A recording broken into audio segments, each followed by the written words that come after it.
We have a treat for everybody today. We got hold of 3 Watchmen portfolios. We're going to look at all 3 of them.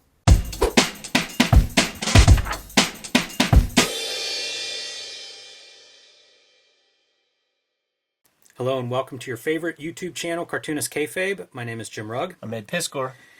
Before we start looking at this Watchmen portfolio, I want to remind everybody that we are a daily comic book YouTube channel with over 1,600 videos in our back catalog. You can search those on the Cartoonist Kayfabe YouTube homepage. I also want to remind everybody that we have a Cartoonist Kayfabe Patreon with 3 different levels that'll give you access to our videos early, and at the King Kayfaber level, you will get access to our videos first because you sit in on the recording session. That means you can get these books before they go public. If it's something rare, that could mean it disappears or it goes up in value. So we call that the Kayfabe effect, and being a King Kayfaber can pay for itself if you grab a couple of books from our early video look. All right, so we are looking at the Watchmen portfolios. This is like a boxed set, and I left a note on here because we got this from Radimus, brought this to us at the Big Apple Con, and we have looked at a lot of Watchmen coverage over the history of Cartoonist Kayfabe. I had never seen this before. No. Don't remember seeing it in stores or at comic conventions, so I was pretty excited whenever he pulled up with this. We've looked at a couple of portfolios, including a Moebius-Jeff Darrow collaboration, and I often would see portfolios advertised in, comic books and magazines, Sure. but never saw too many of them. This one, pretty exciting considering the subject matter, and it does come in this slip case with 3 individual packed envelopes. And you'll see promotional posters, American covers, and French covers. We will start with the American covers. Very nice package design overall.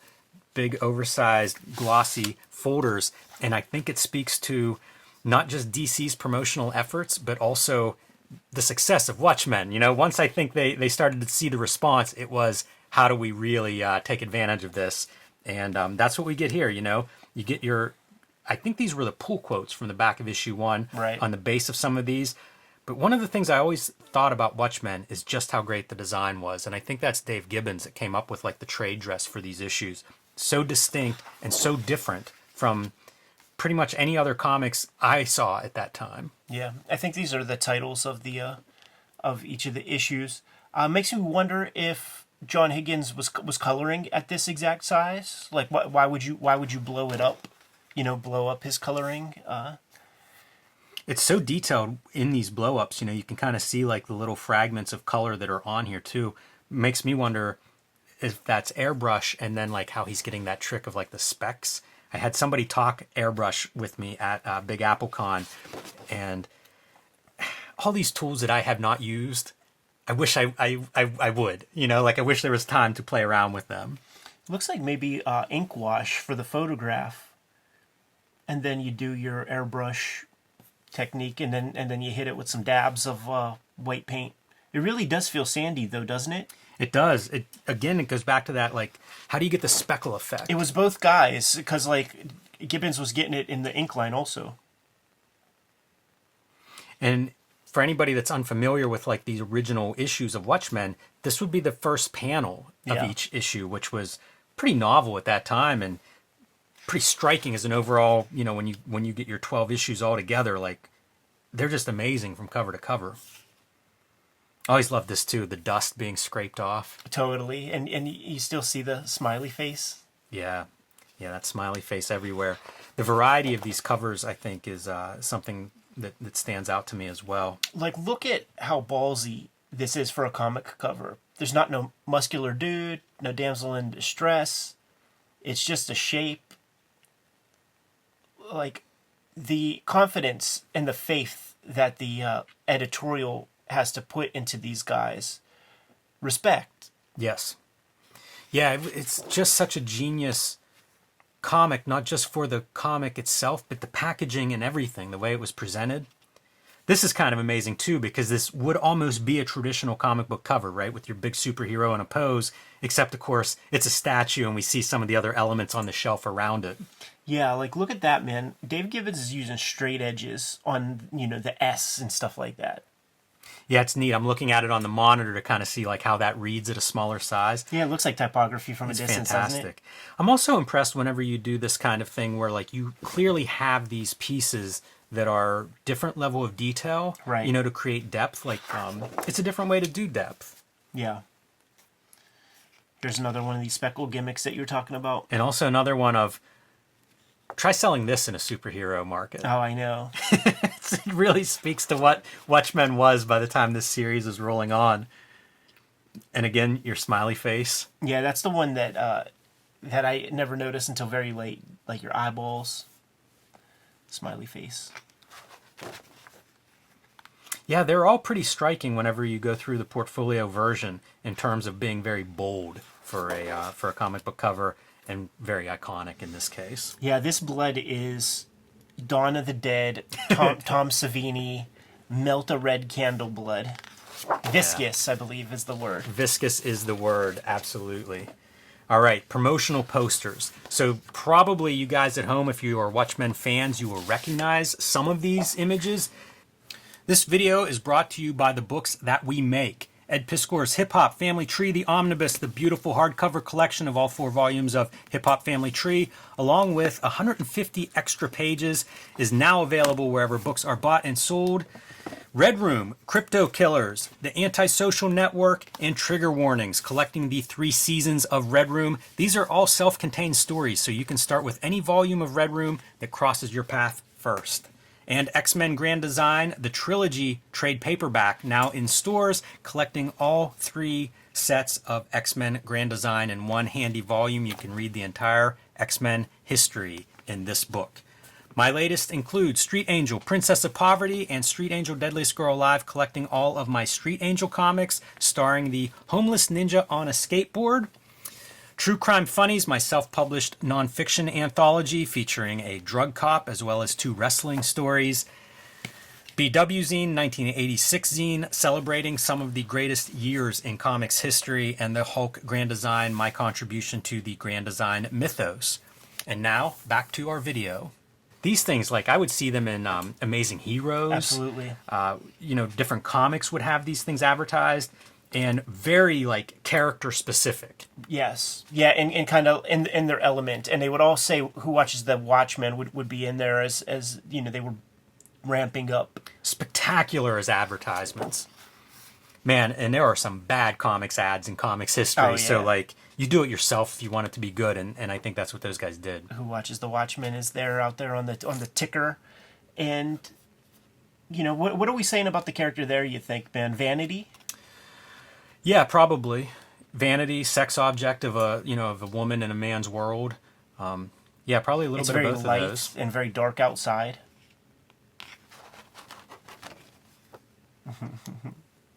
In perspective, that is hard to do. Yeah, graffiti on the wall. Pretty iconic within this series, but even things like The End Is Nigh, you know, like all of it. All the detail is an opportunity to paint the picture of what Watchmen is. Yeah, you got the electric cars, you got the Gunga Diner, you got nostalgia. I was going to say, this will be your cover, you know, like we're going to see this stuff carried out throughout the series, the branding. Yeah, great depth by having like rapidograph lines in the back to kind of like submerge the background. Just a heck of a drawer. This is one of my favorites of this series. I like Night Owl anyway, but like seeing Night Owl in this kind of like masculine, dark superhero, almost a silhouette, super cool. Shows off both the costume and that super cool vehicle that he had. Still portly, you know, got that kind of wide-bodied frame, that dad body. That you know, what's his Adam West body. That's funny. Yeah. What a great costume though. I love his headdress and the goggles. Yeah. Of course, Dr. Manhattan, the real Superman in the series, and perceiving the world in ways that us mortal men can't, Ed. Oh, yeah. Love the anatomy. Dave Gibbons told us that, like, the shading that he's doing there is to try to make it look kind of like a frosted glass kind of... That's wild. Kind of shading. Whenever I look at it, what I see is how well that shading reflects the form, describes the form. Oh, yeah, yeah. And not only that, but you can see kind of like that perspective, that eye line that we're looking at, consistent on the shading of the figure. Absolutely. Super cool. Yeah, he's so good with that. So when does this one ever come out? Because like, and if it does, it must come out with issue 12, right? Because like that's very ominous. If you try to divorce yourself from the story, this doesn't look like anything good.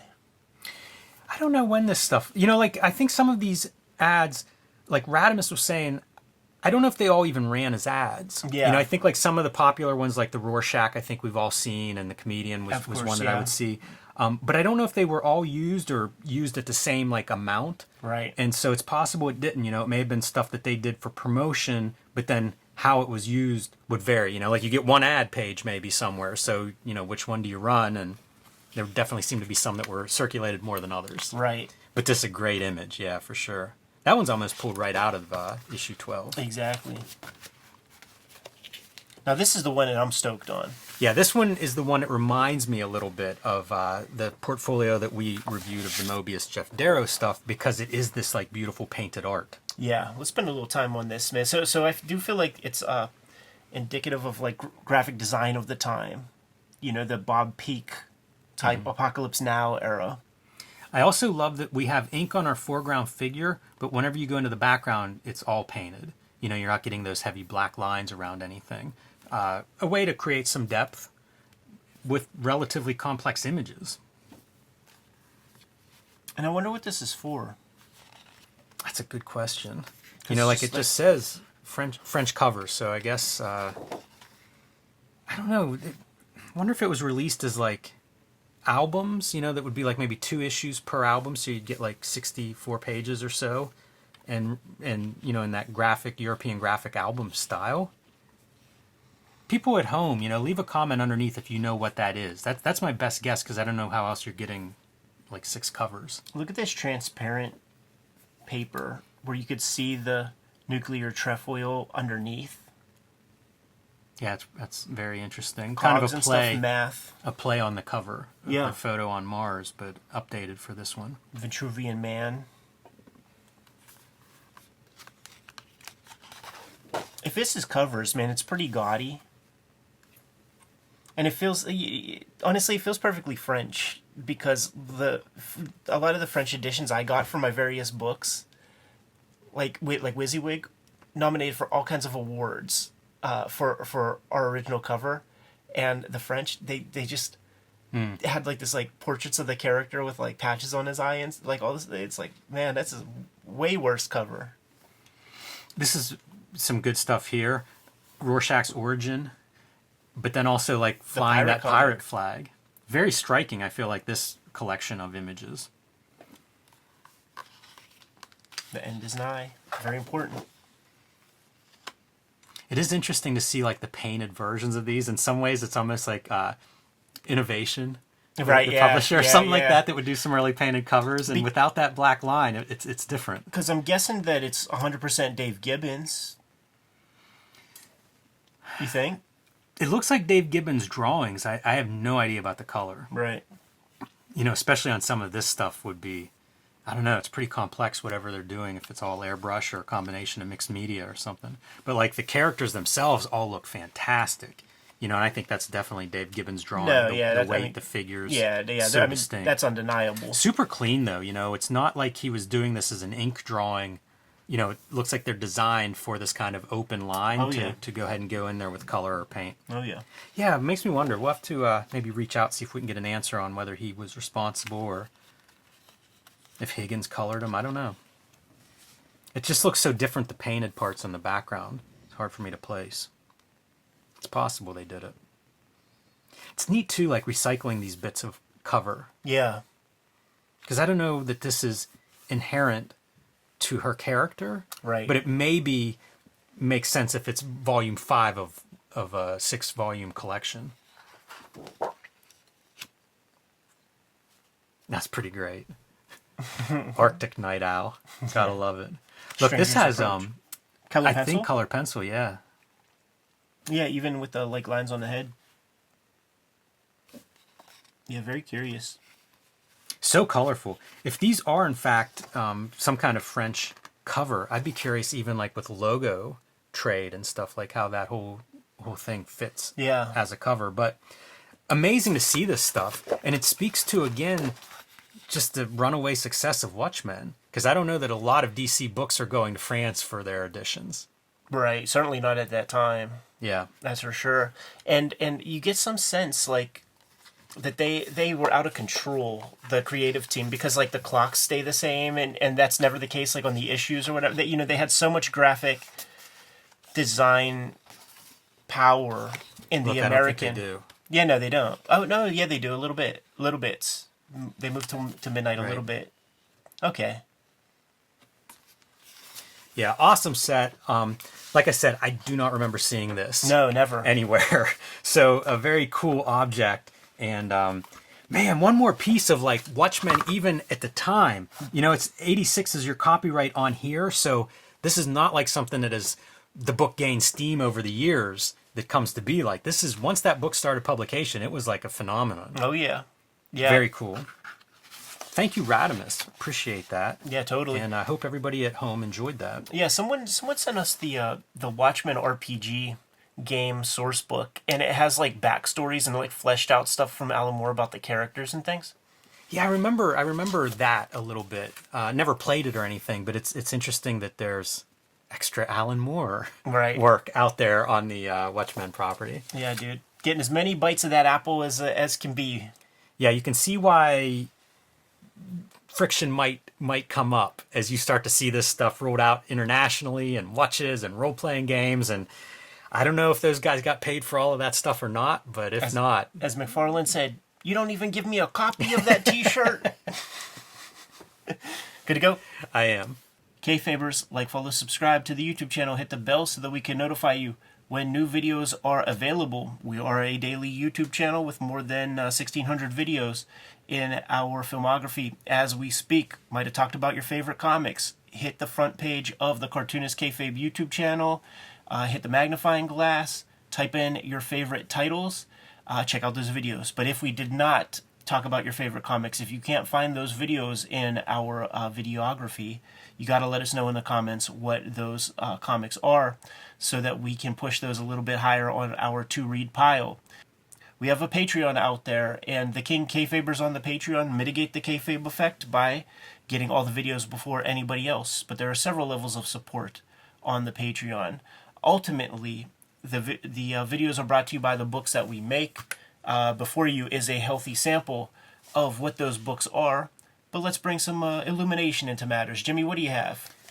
Hulk Grand Design is still available in the wild, but sold out at the publisher level. So pick up Hulk Grand Design if you haven't already. This is my contribution to the Grand Design mythos and one of the nicest books that I have made. I do the design behind this book, and as you can see from this fluorescent green cover, if your store has it, you can probably see it from outside in the parking lot. I've also been self-publishing. My latest zines, 1986 zine, BW zine, and True Crime Funnies, my nonfiction anthology comic book, are all available on patreon.com/JimRugg or at jimrugg.com. And my latest books, Street Angel, Princess of Poverty, and Deadliest Girl Alive from Image Comics.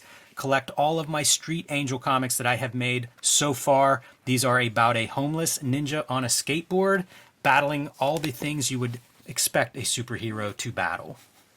X-Men Grand Design Trilogy is coming to you. It actually came out in November, so you can get your hands on that. It's all of my X-Men Grand Design works in one handy-dandy trade paperback collection. Red Room has been the focus for some time. There are 3 trade paperbacks that are going to be out there, man. 2 right now.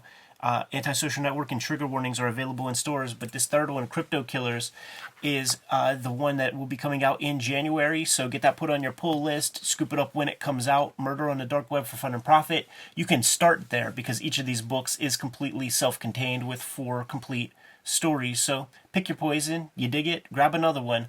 Ultimately, the best book I've made to date is the Hip Hop Family Tree Omnibus, collecting all of my Hip Hop Family Tree comics from Fantagraphics. Plus, I have 150 pages of additional content and material in there.